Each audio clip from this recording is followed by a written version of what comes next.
బలూచిస్తాన్ సంబంధించిన వాళ్ళు రోడ్డుపై పోతున్నటువంటి సమయంలోనే జాఫర్ ఎక్స్ప్రెస్ ఎన్నిసార్లు హైజాక్ అయింది? జాఫర్ ఎక్స్ప్రెస్ ఎన్నిసార్లు హైజాక్ చేశారు? సో జాఫర్ ఎక్స్ప్రెస్ 2 సార్లు హైజాక్ చేసి దాన్ని పేల్ చేసి పట్టాలు నేల కూల్చేసి హైజాక్ చేసి చాలా సందర్భాల్లో భయభ్రాంత గురిచే సిచ్యువేషన్లో భయపడిపోయి దాక్కున్నారు వాళ్ళంతా కూడా.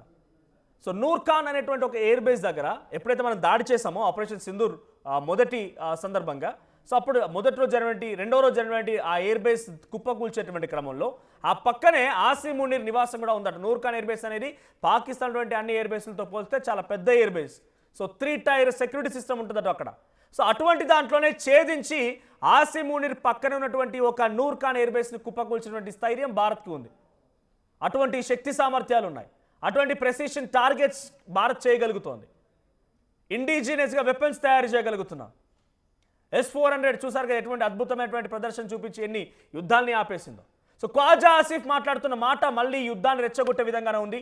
భారత్తో మళ్ళీ యుద్ధం చేస్తాం, ఆఫ్ఘనిస్తాన్ భారత్పై రెండింటిపై ఒకేసారి దాడి చేస్తామన్న రకంగా ఖ్వాజా ఆసిఫ్ పాకిస్తాన్ రక్షణ మంత్రి మాట్లాడుతున్నాడు. ఇప్పుడు అటు ఆసిమ్ మునీర్కి అధిక మొత్తంలో అధికారులు కట్టబెట్టడం, ఏ క్షణంలో ఎటువంటి నిర్ణయాలు తీసుకోవాలనే రకంగా పూర్తి స్థాయిలో రాజదండం వాడి చేతిలో పెట్టడం, ఇప్పుడు ఖ్వాజా ఆసిఫ్ లాంటి వ్యక్తి పిచ్చి కూతలకు వేయడం, అరుపులు అరవడం, కుక్కలాగా మొరగడం, ఇవన్నీ చేస్తూ ఉంటే భారత్ ఊరుకుంటుందా? సో ఏ క్షణమైనా మరోసారి ఆపరేషన్ సింధు 2.0తో మరో కాళరాత్రిని పాకిస్తాన్కి పరిచయం చేయడం త్వరలోనే జరగబోతోంది. అది ఏ రాత్రి అనేది మనం, ఎందుకంటే గతంలో కూడా మరుసటి రోజున ఒక దేశవ్యాప్తంగా ఒక మార్చ్ జరగబోతోంది, యుద్ధం సమయంలో ఎటువంటి విధంగా ఉండాలనే దానిపైన ఒక మార్చ్ జరగబోతుందని చెప్పి మనం మాట్లాడుకున్నాం. అది అంతా జరుగుతుందని ఆశించే లోపే అర్ధరాత్రి రోజే ఒక్కసారిగా దాడి చేసి పాకిస్తాన్కి చుక్కలు చూపిన సంగతి.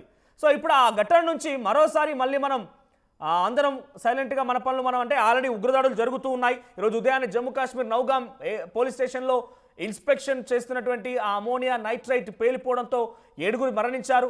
మొన్న ఢిల్లీ బ్లాస్ట్లో సుమారుగా 13 మంది మరణించడం, ఇలా వరుస ఘటనలు జరుగుతున్నాయి. ఒక్కసారిగా దీని అన్నిటిపైన పూర్తి స్థాయిలో మన పోలీస్ అధికారులు, రా ఏజెన్సీ, NIA, నిఘా మొత్తం వ్యవస్థలన్నీ కూడా ఇక్కడ పటిష్టం చేసి ఒక్కసారిగా పట్టు నిలుపుకొని ఎస్ వీఆర్ సేఫ్, మనమంతా సేఫ్గా ఉన్నాం, ఇక్కడ మూకల్ని మొత్తం ఏరిపారేస్తామన్న రకంగా ఒక నిర్దేశమైనటువంటి ఒక ప్రకటన రాగానే, అంటే ఒక ధైర్యం మనస్థైర్యం రాగానే ఇక దాడి మొదలు పెడతారు. చూడండి, navy, air force and army 3 సిద్ధంగా ఉన్నాయి.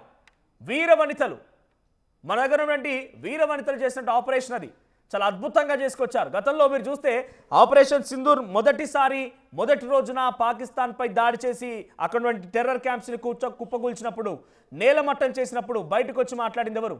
3 వీరవనితలు. ఎయిర్ ఫోర్స్ అండ్ ఆర్మీకి సంబంధించిన చీఫ్లు మాట్లాడుకొచ్చారు. సో వింగ్ కమాండర్ ఒకరు, తర్వాత ఇంకొక చాలా కీలకమైనటువంటి స్థాయిలో ఒక ఎయిర్ ఫోర్స్ అధికారి, ఆ తర్వాత ఆర్మీ అధికారులు మాట్లాడుకొచ్చినమాట. సో ప్రెజెంట్ దీనికి సంబంధించి ఈ స్థాయిలో హెచ్చరికలు జారీ అవుతుంటే రా, NIA, నిఘా సంస్థలు ఏం చేస్తున్నాయి? సో ఇప్పుడు ఖ్వాజా ఆసిఫ్ వ్యాఖ్యల్ని రాజకీయంగా లేకపోతే అటు రక్షణ పరంగా ఎలా తీసుకుంటారో చూద్దాం. మన ప్రతినిధి నవీన్ సిద్ధంగా ఉన్నారు. నవీన్, సో ఖ్వాజా ఆసిఫ్ మళ్ళీ కారు కూతలు కూస్తూ చాలా సంచలన వ్యాఖ్యలు చేస్తూ ఉన్నాడు. పాకిస్తాన్ 2 దేశాలపై ఒకేసారి దాడి చేయబోతోంది, ఆఫ్ఘనిస్తాన్ భారత్పై రెండింటిపై ఒకేసారి దాడి చేస్తామన్న రకంగా మాట్లాడిన ఈ మాటల్ని సో భారత ప్రభుత్వం ఎలా తీసుకునే అవకాశం ఉంది? దీనిపై ఎటువంటి చర్చ జరుగుతోంది? భారత్ మాత్రం పాకిస్తాన్ పై ఖచ్చితంగా తీవ్రమైనటువంటి అనేక ప్రయత్నాలు కూడా చేసేటువంటి పరిస్థితి నెలకొంది. ఎందుకంటే పాక్ సంబంధించినటువంటి కొంతమంది అక్కడ ఉన్నటువంటి ఆర్మీ చీఫ్ కావచ్చు, అక్కడ ఉన్నటువంటి కొంతమంది భారత్ పై అనేక ఆరోపణలు కూడా చేసినటువంటి పరిస్థితి నెలకొంది. ఎందుకంటే రీసెంట్ గా ఆ పాక్ లో జరిగినటువంటి ఒక బాంబ్ బ్లాస్ట్ సంబంధించినటువంటి అంశాలు కూడా తెరపై తీసుకోవడం జరిగింది. ఇది భారతే చేపట్టడం జరిగిందని చెప్పేసి కూడా, ఈ బ్లాస్ట్ కి భారత్ కారణం అని చెప్పేసి కూడా ఆసిఫ్ మునీర్ కూడా వారు కొన్ని కామెంట్స్ కూడా, ఆర్మీ చీఫ్ మునీర్ కూడా కామెంట్స్ కూడా చేసేటువంటి పరిస్థితి నెలకొంది. కానీ భారత్ మాత్రం ఇటీవల ఇటు రెడ్ ఫోర్ట్ సంబంధించినటువంటి బ్లాస్ట్ కావచ్చు, ఈ రోజు శ్రీనగర్ లో జరిగినటువంటి బ్లాస్ట్ సంబంధించినటువంటి అంశాలు కావచ్చు, ఈ టెర్రర్ సంబంధించినటువంటి లింక్స్ ను కూడా పూర్తి స్థాయిలో కూపీ లాగిన తర్వాతనే పాక్ పై తీవ్ర స్థాయిలో యుద్ధానికి దిగేందుకు కూడా భారత్ సిద్ధమవుతున్నట్టు కూడా మనకి సమాచారం అవుతుంది. ఎందుకంటే పహల్గాం జరిగినటువంటి ఘటన తర్వాత భారత్ పాకిస్తాన్ పై కూడా యుద్ధం కూడా దిగినటువంటి పరిణామాలు కనిపిస్తున్నాయి. అక్కడ ఉన్నటువంటి ఉగ్రవాదుల స్థావరాలు కూడా పూర్తి స్థాయిలో ధ్వంసం కూడా చేసినటువంటి పరిణామాలు కనిపిస్తున్నాయి. దాని తర్వాత ఆ పాక్ సంబంధించినటువంటి టెర్రరిస్టులు ఎవరైతే ఉన్నారో వారు భారత్ పై చేసినటువంటి కుట్రలు కావచ్చు, ఇవన్నీ కూడా వేచి చూసిన తర్వాతనే ఈ దాడికి దిగాలని చెప్పేసి కూడా భారత్ పూర్తి స్థాయిలో ఒక వ్యూహరచన కూడా చేపడుతున్నటువంటి పరిస్థితి నెలకొంది. ఎందుకంటే రీసెంట్ గా జరిగినటువంటి ఈ బాంబ్ బ్లాస్ట్ తర్వాత ప్రధాని మోడీ స్వయంగా TCS సమావేశం కూడా ఏర్పాటు చేయడం జరిగింది. అందులో ఇంటెలిజెన్స్ సంబంధించినటువంటి చీఫ్ తో పాటు ఇటు హోం సెక్రటరీ, ఇటు హోంశాఖ మంత్రి, రక్షణ శాఖ మంత్రితో పాటు ఇటు ఆర్థిక శాఖ మంత్రి, ఇంకా నిపుణులు కూడా ఈ యొక్క సమావేశం కూడా భేటీ అయ్యారు.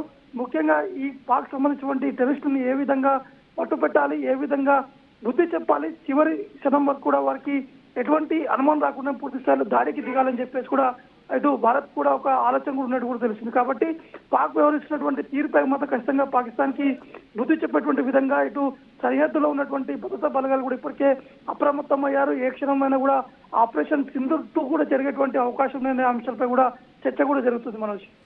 Right, thank you Naveen. So మొత్తంగా colonel Sofiya Qureshi, wing commander Vyomika Singh, ఈ పేర్లు మీకు గుర్తుండి ఉంటాయి. ఆపరేషన్ సింధూర్లో మొదటిసారి పాకిస్తాన్ టెర్రర్ క్యాంప్స్ని కుప్పకూల్చిన రోజున ఈ 2 పేర్లు ప్రపంచ దేశవ్యాప్తంగా వినిపించాయి. ఇద్దరు వీర వనితలు, భారతావని ముద్దు బిడ్డలు. సో నిజంగా ఎందుకు ఈ మాటలు మాట్లాడుతున్నానంటే పాకిస్తాన్ని కుప్పకూల్చడంలో వీళ్ళెంత పాత్ర పోషించారో చూసాం. సో ఇటువంటి వారు మా భారతదేశంలో 140 కోట్ల మంది జనం ఉన్నారు. దాంట్లో అత్యధికులు యువత. దాంట్లో ఇటువంటి భారతదేశం కోసం నిజంగా ఒక దేశంపై యుద్ధమే అని జరగాల్సి వస్తుంది, మీరు నిజంగానే మాపై చేయాల్సి వస్తారు, ఆ రకంగా ఉంటుందని అంటుంటే ఇక్కడ మా ఆర్మీ సైన్యం సరిపోతుంది, ఈ భారతదేశ ప్రజలు అవసరం లేదు. సో నిజంగా కొంతమంది కామెడీగా అన్నారో లేకపోతే సెటర్గా తెలియదు, కానీ భారతదేశపు ప్రజలు మిమ్మల్ని బాంబులతో దాడి చేయాల్సిన పని లేదు. మిమ్మల్ని నీటి ద్వారా దాడి చేసే ప్రయత్నం చేశాం.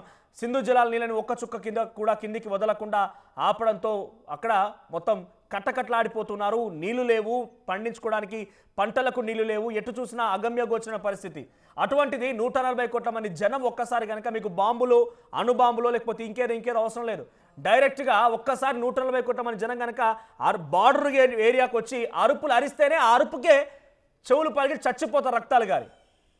సో ఈ పాకిస్తాన్ వాళ్ళు అటు బలూచిస్తాన్ వేర్పాటువాదాన్ని, సింధు ప్రాంతానికి సంబంధించిన వేర్పాటువాదాన్ని వీళ్ళనే కంట్రోల్ చేయలేని వ్యక్తులు భారత్పై దాడి చేసి భారత్ ఏదో చేస్తారనుకుంటున్నారంటే వీళ్ళ మూర్ఖత్వం ఏంటో అర్థమవుతోంది. సో ముమ్మాటికి వీళ్ళకు డెఫినెట్గా వాపు చూసి బలుపరే రకంగానే అహంకారం కనబడుతుంది, కానీ అంతకు మించి ఏం లేదు. సో ఖ్వాజా ఆసిఫ్ ఇప్పుడు మాట్లాడుతున్న మాటలపైన డెఫినెట్గా చూద్దాం, ఇంకొక వారం రోజులు చూద్దాం. మన దేశంలో జరిగిన ఉగ్రదాడుల మొత్తాన్ని కూడా ఈ కుట్రల్ని భగ్నం చేసి ఆ తర్వాత ఇక్కడ జరిగినటువంటి ప్రతి చర్యను కూడా సేఫ్ అని చెప్పి తెలుసుకున్న తర్వాత మన వాళ్ళు ఇచ్చేటువంటి స్ట్రోక్కి డెఫినెట్గా మైండ్ బ్లాక్ అవుతుంది. డైరెక్ట్గా కంప్లీట్ రకరకాల కలర్లో మారిపోయి వాళ్ళ మైండ్ దొబ్బి ఆఖరికి వస్తే పాకిస్తాన్లోని ప్రభుత్వం పెద్దలు బంగ్లాదేశ్లో ఏ రకంగా అయితే ప్రధాని పరారైపోయారో, ఆ తర్వాత నేపాల్లో ప్రధాని ఏ రకంగా అయితే అక్కడ నుంచి బయటికి వచ్చేయడానికి ప్రయత్నం చేశారో, ఆ తర్వాత శ్రీలంకలో ఎటువంటి పరిస్థితి నెలకొంది, అటువంటి పరిస్థితే అక్కడటువంటి ఆసిఫ్ మునిరిగాడికి, ఖ్వాజా ఆసిఫ్కి లేదా పాక్ ప్రధాని షహబాజ్ షరీఫ్కి ఎదురు కాబోతోంది. సో మనకంటే ముందు అంతర్యుద్ధం వాళ్ళంతా వాళ్ళే కొట్టుకు చేస్తారు, అంతగాని వాళ్ళు పెద్దగా మాటలు తప్ప పెద్దగా ఒరిగేదేం లేదు. But one thing is clear, operation Sindoor 2.0తో డెఫినెట్గా ఒక కాలరాత్రిని మళ్ళీ పాకిస్తాన్కి పరిచయం చేసే రోజులు చాలా దగ్గరలోనే ఉన్నాయి. అసలైన తొలి వెలుగు. ఫాలో వాట్సాప్ @తొలి వెలుగు అఫీషియల్.